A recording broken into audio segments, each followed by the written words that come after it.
seems to be taking longer than it used to. Here we go. Now we're recording. Okay, so we've started recording, and let me go back to sharing my screen.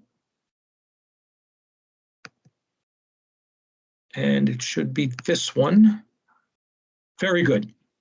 Now we can start the meeting. Thank you, and please, if any more situations like that, please don't hesitate to stop me. So I just want to touch base about CVFiber. Most of you know who we are. We use no town tax dollars. That's a critical aspect of us. We are also volunteer driven, as I'll talk about in a minute. But our purpose is to provide a minimum access to 100 over 100. That means 100 millibits per second down and 100 up. That kind of service is rather unique these days, but the intention is to make CVFiber somewhat future-proof by making this type of service, this symmetrical service, by making this our minimum. And we will build up from there. We will also be offering 500, 1 gig, and 2 gig symmetrical service. And having symmetrical service is actually extremely important, especially if you're doing anything that transfers pictures, Zoom meetings. You know, if you had a gig service, you could have multiple Zoom meetings going on at the same time, multiple family members. You could be doing online classes that would require uploading and downloading while you're in the class. Any kind of medical imagery, anything that requires imagery to be back and forth on the internet.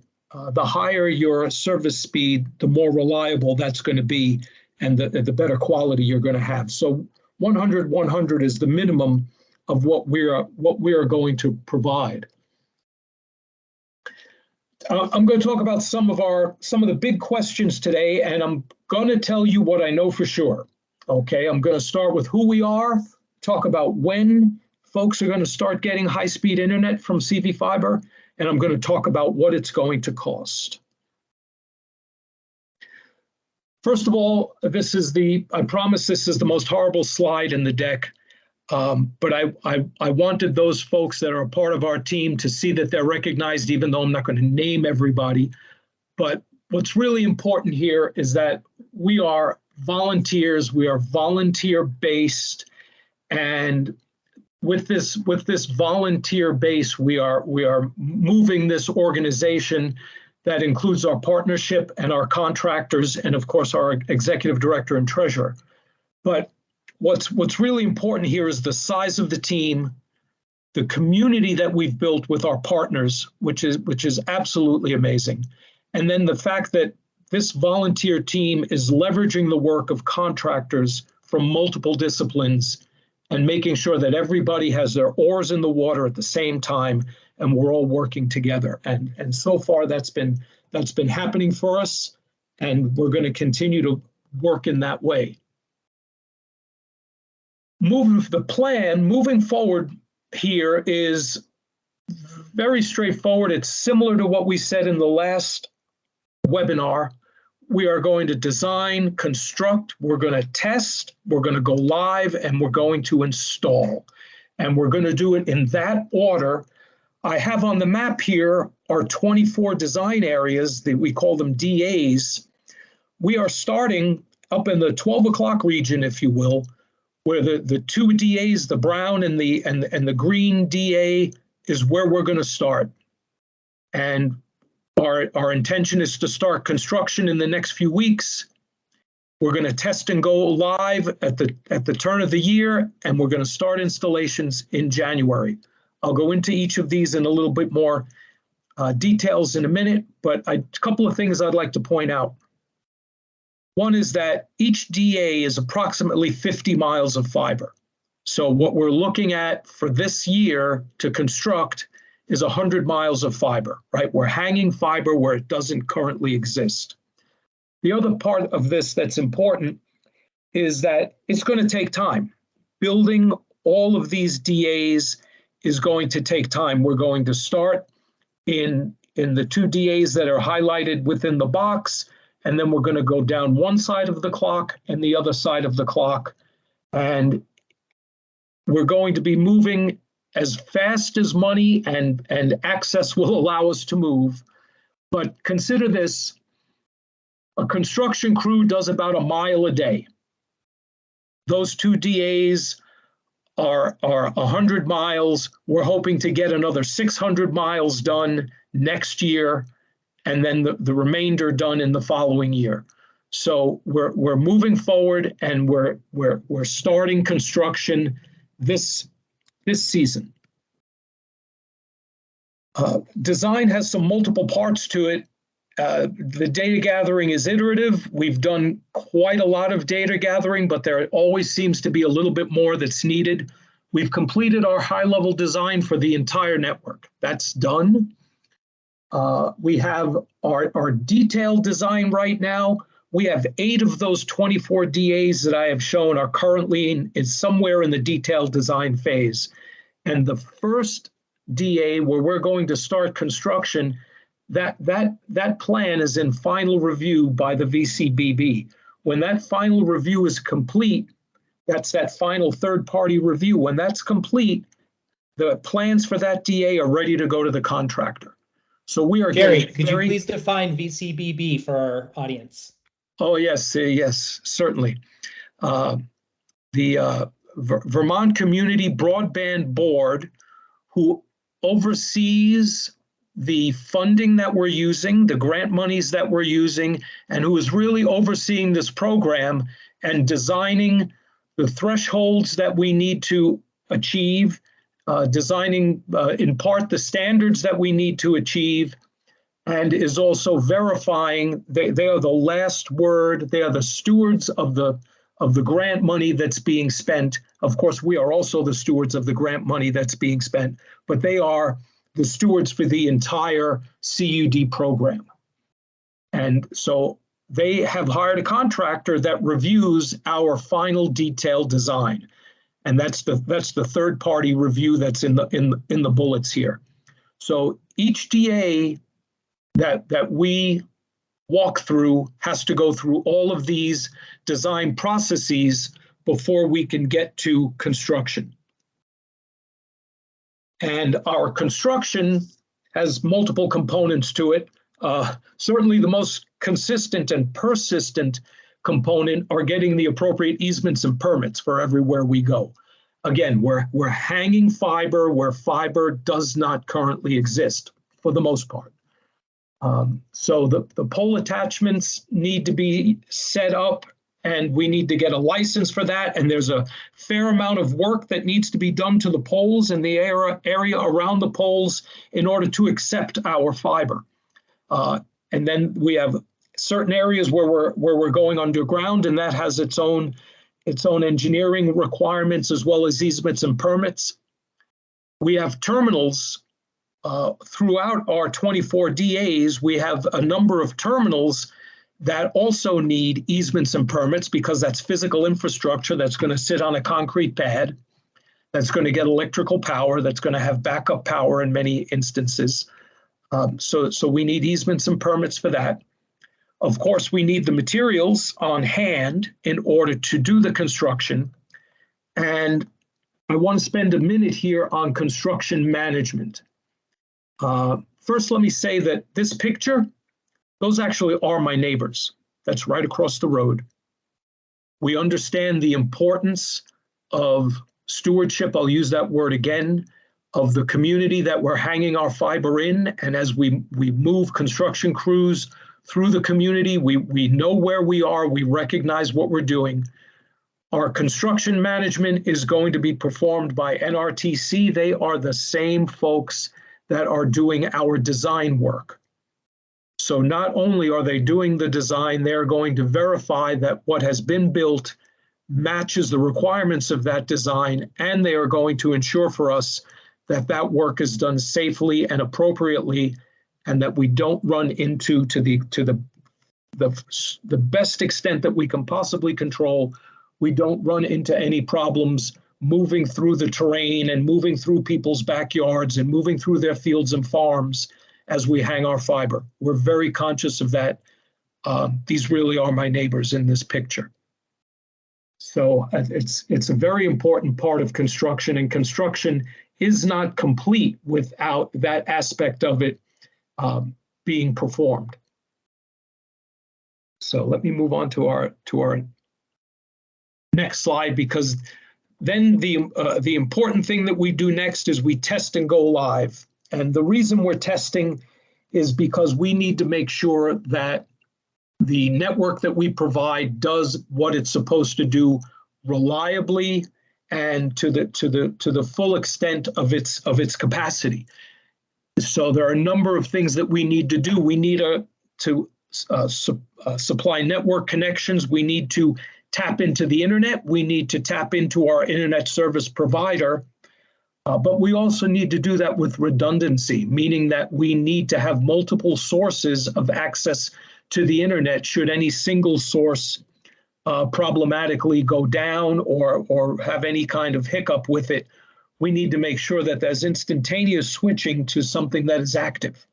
And this is built into the network, but into our network design, but it also needs to be secured through multiple access avenues that can be switched on and off as needed.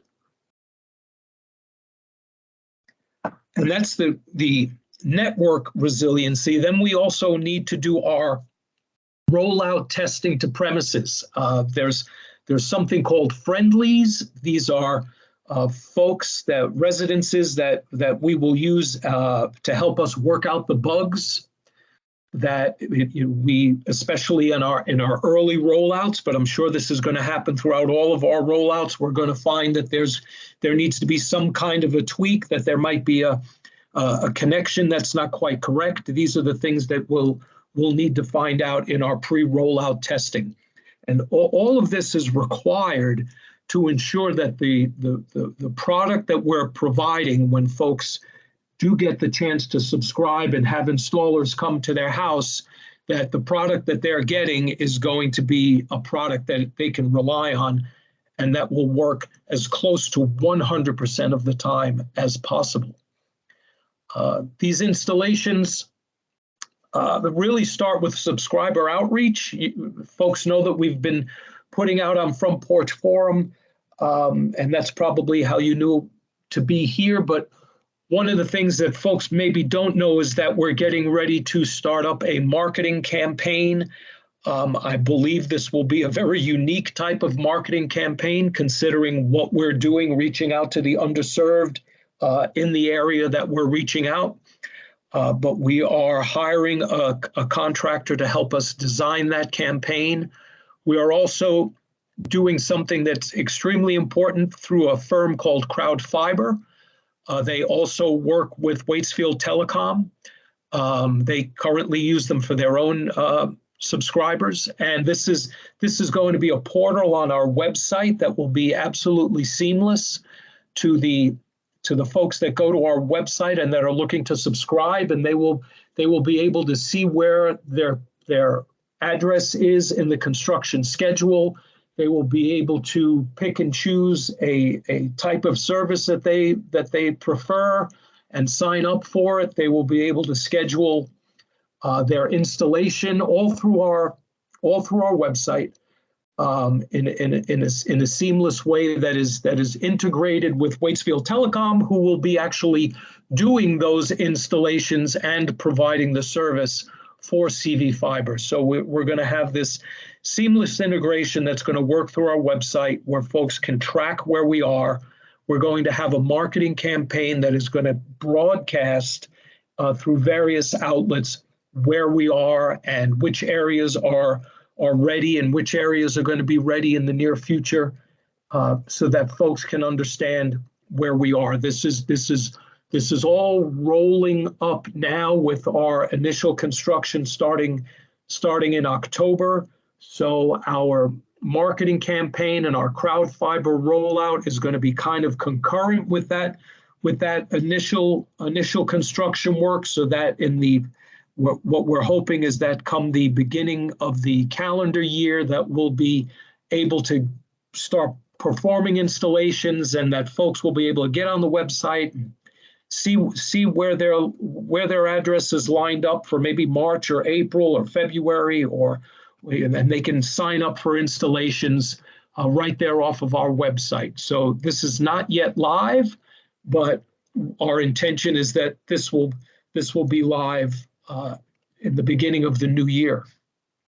Now, I've put some dates out there. You know, we've committed ourselves to an October, November construction start in those 2 DAs that we've identified. And I've walked through all of the different things that need to line up in order for that to happen so that we can actually have installations starting in the beginning of the new year. There's a lot that needs to line up. There are potentials for delay. I'm not hedging here. What I'm doing is explaining. We know that there are possibilities for make-ready delay, and we have started very early with coordination, especially with WEC, because of the tremendous overlap in the DAs where we're starting with WEC territory. And they've been extraordinarily helpful in working with us in getting our DAs cleared so that we can get poll licenses and get make-ready online. But advanced coordination is something we're going to continue to do throughout our construction process. And we're also tentatively going to have to do some alternative design. If we get out in the field and find out that make-ready is just too much of a burden, we may need to go underground. We may need to shift the route a little bit. We need to be flexible in order to do that. Many people have heard about supply chain problems and the delays that come with not being able to get materials, and we've been warned from day one that materials are going to be a big problem. So what we did was advance purchase. We're talking about doing 100 miles of construction in October, November timeframe this winter. We've purchased 400 miles of materials. Now, we haven't gotten delivery on 400 miles of materials because some of those lead times are many months, but we are also accepting partial delivery. So if we've ordered 10 of something, and it takes 10 to do our 400 miles, but we only need 2 of them to do those first 100 miles, we're taking partial delivery of 2, and we're not holding up delivery of the entire order for 10, and we've worked this out with our material providers. In addition, we're also working with our adjacent CUDs to see if it's possible to do some material swapping. If we're shy an item and one of our neighboring CUDs has 3 extra that they're not going to need for another 6 months, and ours is on order, but it's not going to get here for 2 months, and we need it tomorrow, we can borrow one and pay it back when we get in kind, when we get our piece of material. So we're working on these kinds of issues as well so that we can work around the materials delays that we don't know the details of, but we're expecting something. Similarly with construction, we've been told that it's going to be very difficult to get crews in the field, that there's a manpower shortage, and it's going to be hard to have folks available when you need them available. We've started coordination with our contractors. We've talked to them early. We told them what they want to do. They know our plans. We've been told by our contractors that they will work through the winter. We've been told that they can have crews up here when we need them in this fall, and they know when we need them, and they know where we need them. So we're having those discussions now to make sure that we're doing as much advanced planning as possible. We also are working in deployment flexibility so that we have multiple DAs available at one time to a contractor, so that if for any reason something occurs in one DA that's going to stop a contractor from working there, they can switch gears, move 15 miles and continue working on another DA because that plan will be ready, it'll be in hand, and it'll be part of the scope of work. So our intention here is to give the contractor as much flexibility as possible to keep them working, because the last thing we want is the contractor to send his crews away and tell them they'll bring them back when they can. So flexibility for deployment of contractors.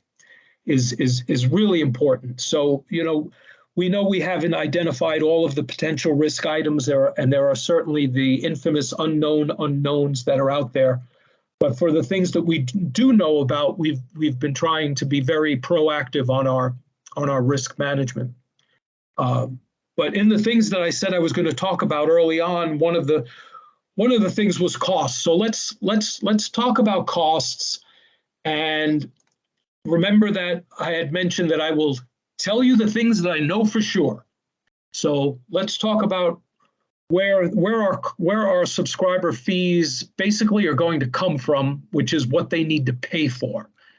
Our design is going to be funded by grants. Much of our pre-construction, I can't say that every last bit of it, but much of our pre-construction will be funded by grants.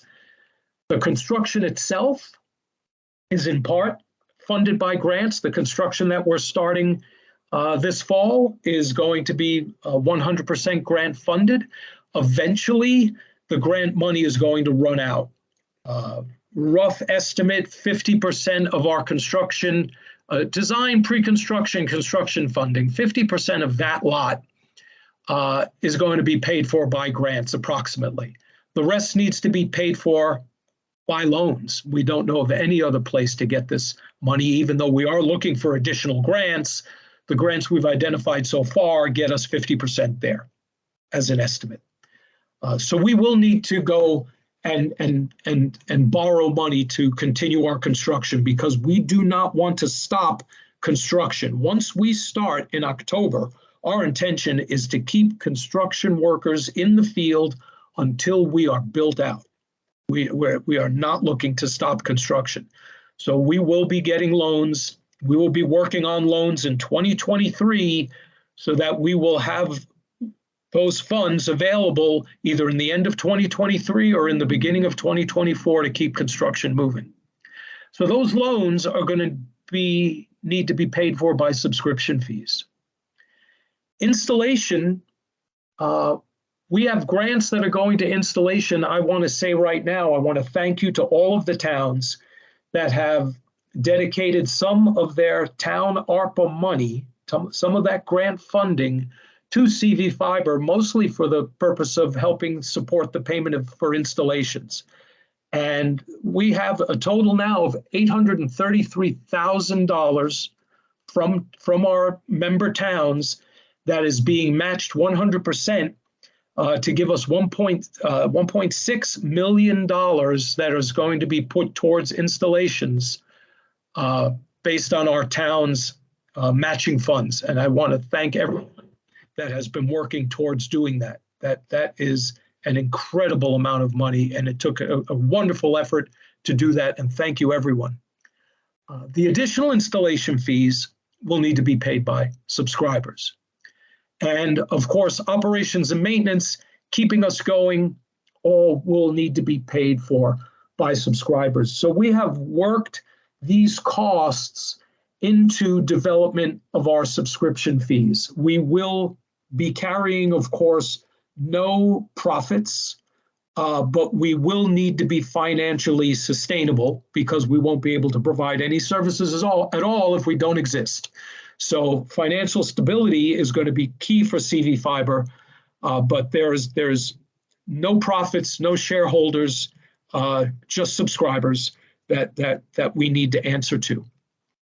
So our subscription fees, and as I mentioned, I will tell you what I know, they're still under development. They are extremely close to being finalized. We've been going through third-party verification, and as a matter of fact, just today we had our maybe third or fourth meeting on third-party verification. We've also had a truing up of our financial model based on the bids that we got from our construction contractors. So we had estimates that were in our financial model. Now those estimates are being trued up by the actual bids that we got from contractors. Of course, there will be additional costs as well, but those are in our financial model as contingencies. we are looking to provide the lowest fees possible that provide reliable service. That means we need to cover our maintenance. We need to have our funds that support the loans that will be required to have funds available. We need to be able to address contingencies. So we need to be financially viable. But whatever those lowest fees are that make us financially viable, that is what our fees are going to be. We're offering multiple service tiers so that folks that want to get the super fast internet, you know, the gig and the 2 gig, they'll be welcome to it. It'll be available. Our minimum service will be 100 over 100. I'll talk about that again in a minute.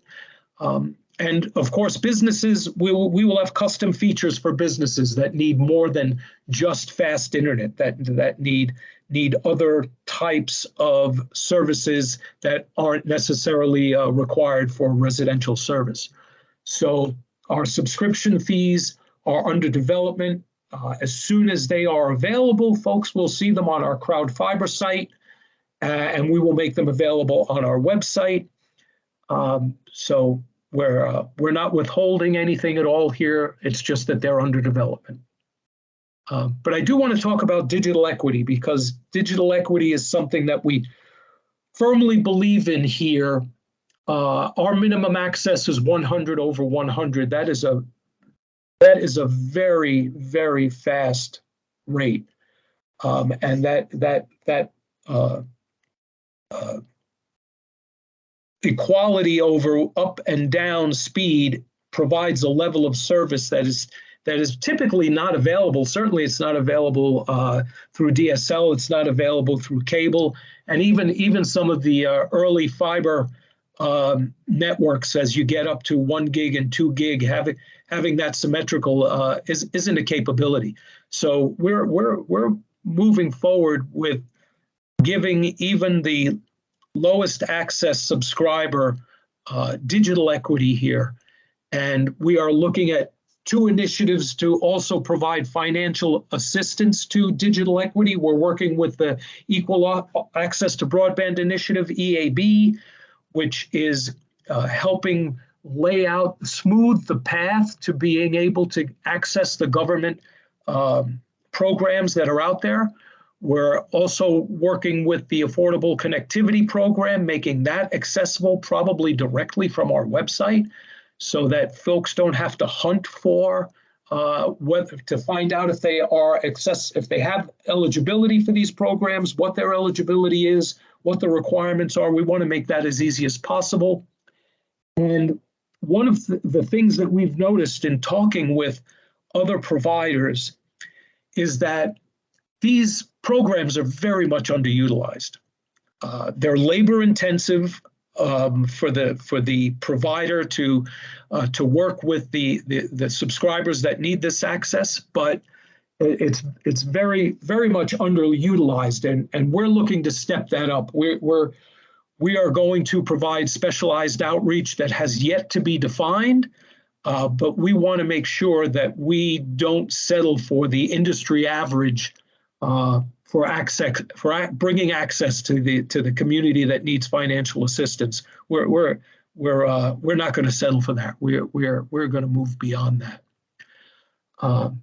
So that really is the extent of what I wanted to provide to folks. I'm happy to answer questions, or please visit our website often. CrowdFiber, and we'll be up and running with our website over the next few months. We are, of course, going to announce that in our regular ways through Front Porch Forum and other outlets.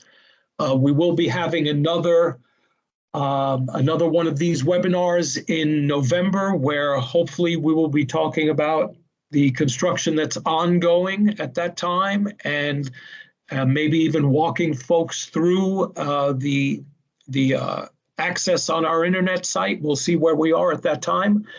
But I think it's it's time for me to stop talking at the moment and take any questions that anybody might have.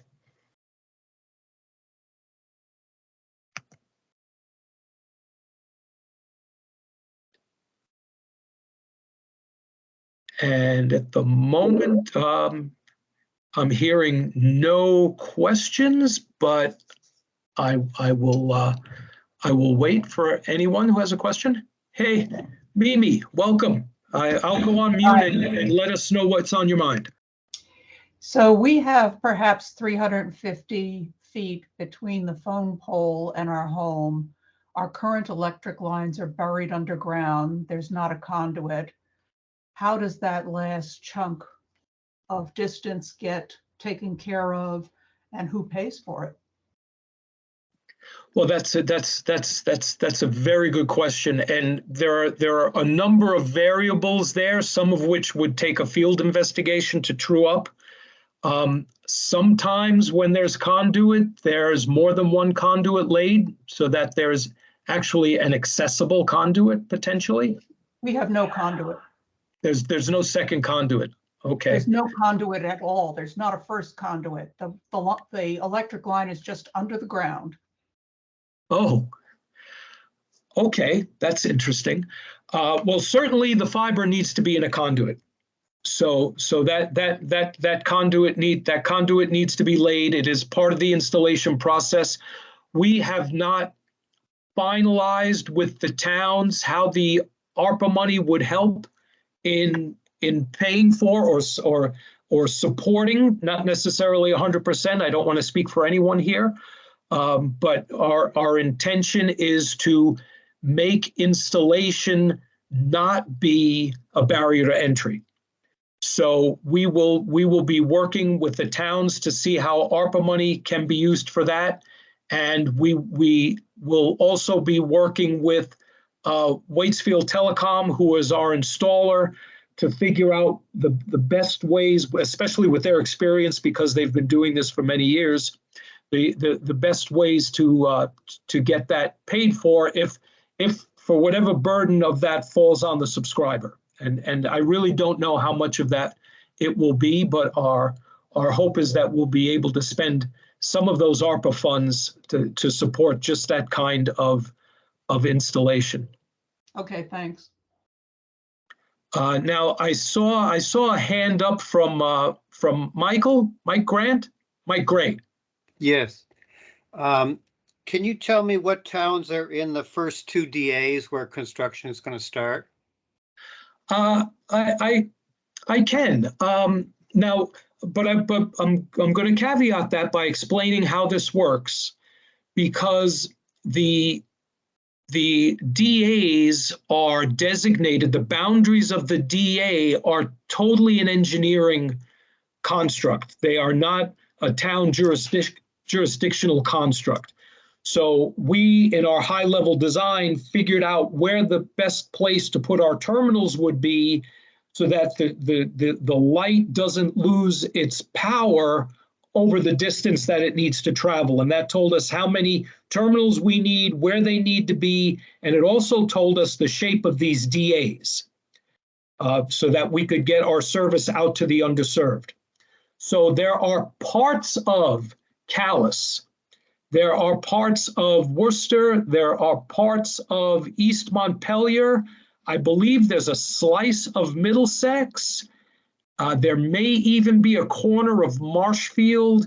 So it's and Woodbury as well. There's a slice of Woodbury in those first two DAs. And then as we move, as I said, around the clock, we're going to continue in that same fashion.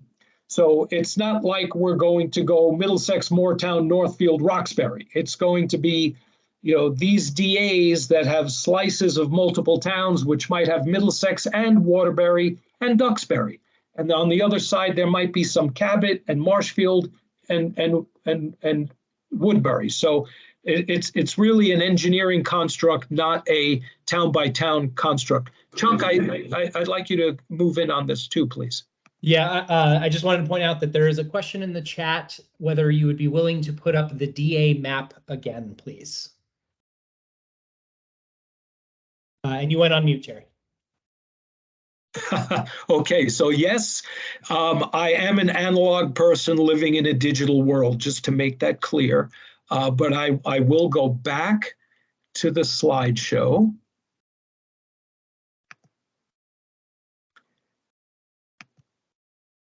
And I will go back to the DA picture so somebody can take a screenshot of it. There you go. These are our DAs represented by the various colors. The shapes are really delineated by where the homes are, what the topography is, how far the light can travel from its terminal. And you can actually see how these DAs are built on this slide, which is just happens to be a shot of multiple DAs. You can see on the lower right-hand corner, it says MA3, upper right-hand corner says MA01, and towards the center, it says CL01. This is just a random shot, but you can see where we go right along the roads and identify the homes with our E911 database. And that's how these DAs are built. So these are engineering constructs. And I'll take this down now and I'll entertain any other questions or comments. Jerry, there's a question in chat, and I think it's burning on a lot of people's minds here. I will read it. So I'm not really clear, and I think this is a very important question. Who pays to install the fiber from the pole to the home? If the homeowner is responsible and there are subsidies, who receives the subsidy? How is that determined? I'm not really clear what the answer is. Is that because CVFiber isn't sure yet? Some clarification would be helpful. Thanks. No, that's very good. And you are correct. It's because we have not fully ironed this out yet. So it will be there's typically a minimum length where the fee is a small standard fee. Then there are, as the lengths, it depends on the amount of work that's required, right? As the lengths extend, the fees typically go up. We have been working with the towns and their ARPA funds to work out that those funds could be used to support the subscriber in these fees, in the payment of these fees, and we believe that's a very good way to use these funds, because that money is being used in the town, because the subscriber lives in the town. And we are working on an equitable way of doing that, which we haven't fully designed yet. And that's why it's not presented. Jerry, you mind if I jump in and offer a little additional clarity? Please, Chuck. Yeah, so it's important to understand that there are numerous variables when it comes to that question. Is your current electricity above ground or below ground? Is your current electricity, if below ground, running through a conduit? Is there already a second conduit for phone or something like that is running to your house? And unfortunately, each site is going to be different. So CVFiber will develop a standard policy that says up to a certain distance, pole to house above ground, we will just include that in the normal installation fee, and that will be fine. And then below ground tends to be where it gets most expensive and most tricky. And thank you, David. David Lawrence just posted in the chat a link to CVFiber's documentation on how to connect. It's a very good resource. I recommend you check it out because our policy is probably going to end up fairly similar to that. But if you do live in a place where your electricity comes in underground, you are also going to have your fiber come in underground. And that means you are going to have to lay conduit. Now, in some places, you will be able to get grant subsidies to cover that cost, where towns have agreed to put their ARPA money to that purpose, or there may be some other mechanisms we can tap into in the future. But not every town has agreed to do that. So this is not going to be universally true. And at the end of the day, it is going to fall to subscribers if there are no other sources of funds to be able to do that. I know, for example, at my residence, we are unfortunately facing a pretty hefty bill to install.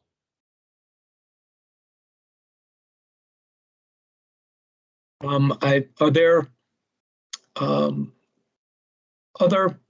other questions or comments? Michael Gray? Let's see. Yes. On the website, is there, with the map with the DAs, is there like a town boundary overlay so that one can get a sense of the different DAs and what parts of what towns they encompass? And could you give me the code numbers for these first 2 DAs that are going to be where construction will begin? Sure. The first 2 DAs are CL01 and CL02. Okay. And the CL designates the terminal that's being used, and there are 3 DAs that go with that terminal. The third one is not going to be part of the very initial build out that will happen in the spring. Okay. And yeah, we can see about we can see about having a map of that type. That would be very informative, I think, if you could do that with just a layer with town boundaries and then superimposed on the DA areas. Very good, point taken.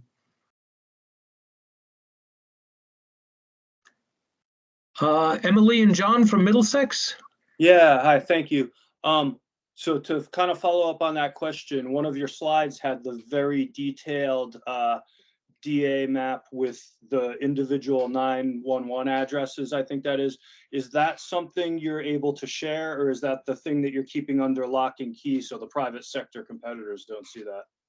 I mean, I think what the theme here is we're all just dying to know when we are in the queue, you know? I know. Question for everyone. Well, so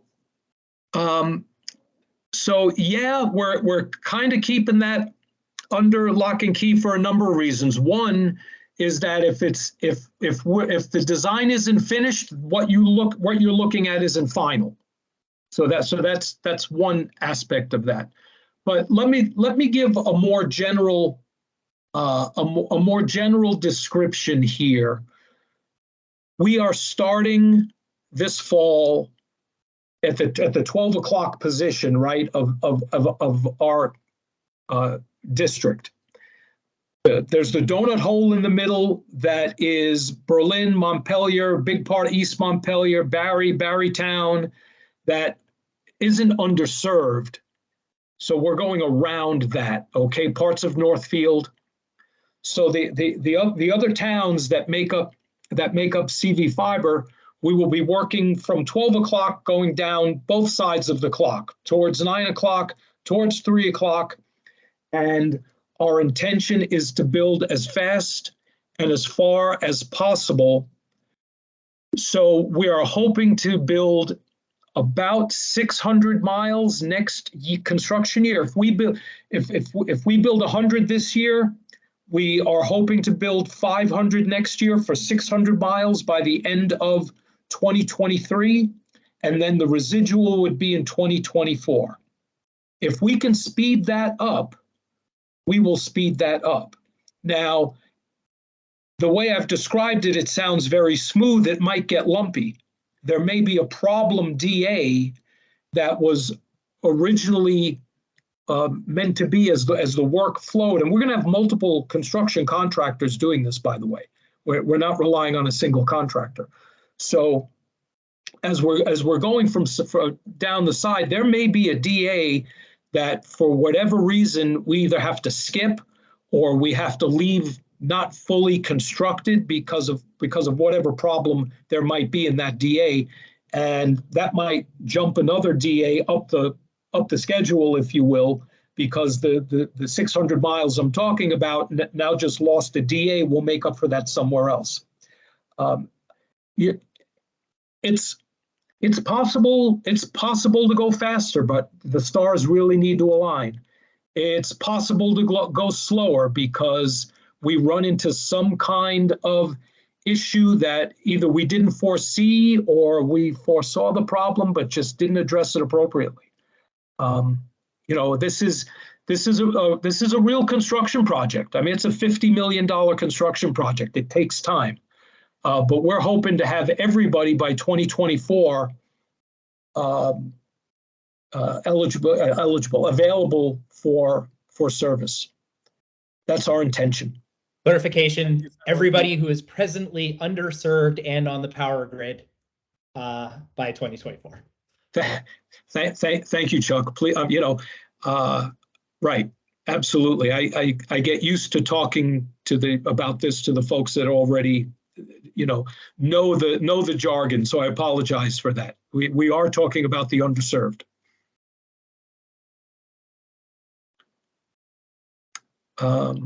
Additional questions?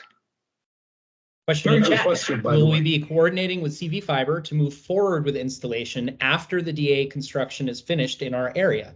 Would that be done through your website? What was the beginning of that one, Chuck? Could you read that again? Sure. Will we be coordinating with CVFiber to move forward with installation after the DA construction is finished in our area? Would that be done through your website? I believe the answer is yes here. So our intention is that you will be able to input. So the DA okay, maybe the DA needs to be complete. We talked about testing and go live. So the DA needs to be fully tested on the network side to make sure that the network aspect, the hung fiber aspect works. And we also need to do the go live testing aspect where we're working with a handful of early subscribers, friendlies they're known in the industry, to make sure that we have all the bugs out of that DA and that everything is working smoothly going back to Waitsfield Telecom so they can provide the service.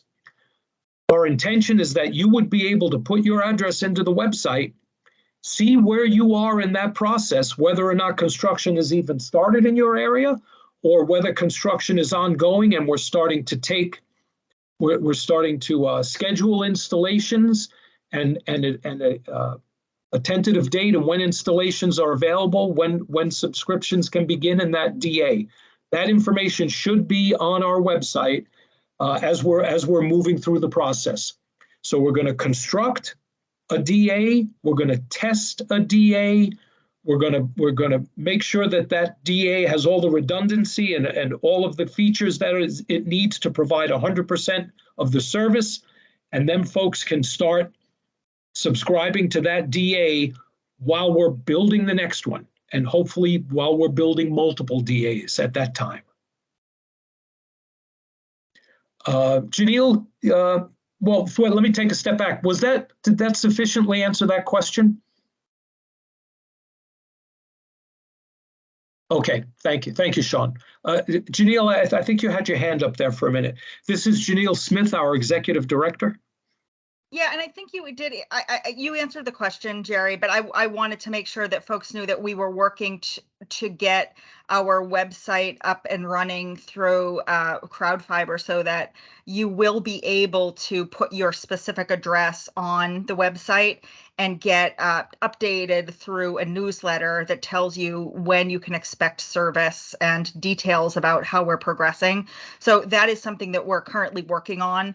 And you will be able to sign up through our website. So that will help everyone keep informed and also set expectations. And as plans might change or pivot, it would keep you updated depending on where you are. Okay, Chuck, I just saw that you answered that about satellite connections. That very good. That does not disqualify you. John Walters. I see you have your hand up, sir. And you are on mute. Come on, there we go. I think I double clicked it. I mentioned this in the chat, but I wanted to reiterate it that we do our best to keep in touch with people who are interested in CVFiber. We do this primarily in a couple of ways right now. One is regular postings twice a month on Front Porch Forum. So if you're on your community's Front Porch Forum, you will get those updates. And we also do have an email list, and you can sign up, no obligation, no cost, on the CVFiber website to get updates via email. That's all. Thanks, John. This is a good thing to mention while we have folks' attention here. Thank you. Other questions or comments? We will be doing this again in November. I don't have the date off the top of my head. I don't know if Chuck, if you have that date. No, I do not. Maybe it hasn't been determined yet. John, is your hand still up? Not. I didn't mean to. No, okay, not intentionally. Okay, very good. Trying well, to my hand. Okay, I'm off. Okay, thanks, John. If there are no more questions, I just want to put out multiple thanks. One to everyone for taking the time to listening to what we have to say here and for having patience with us. I know we all needed this high-speed internet yesterday, to say the least. So I appreciate your patience with us. When we roll it out, we want to roll it out once and for all. This is going to be a change that's going to enhance generations of Vermonters.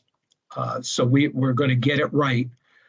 And I want to thank all of the volunteers and everyone that works with us, our partners, again, our contractors. Thank you all for everything you do for CVFiber. It's a wonderful thing we're doing here. If there's nothing left, Chuck, is there anything in the chat that's hanging out there that we need to address before we go? There was just a quick question about contacting us. I want to point out that on our website, we have a forum where you can contact our general inbox for general questions. And you can also contact your town delegates or a specific community, committee within CVFiber. So if you want to reach any of those three options, you can do that right on our website on our contact form. I also want to say CVFiber came into being 4.5 years ago.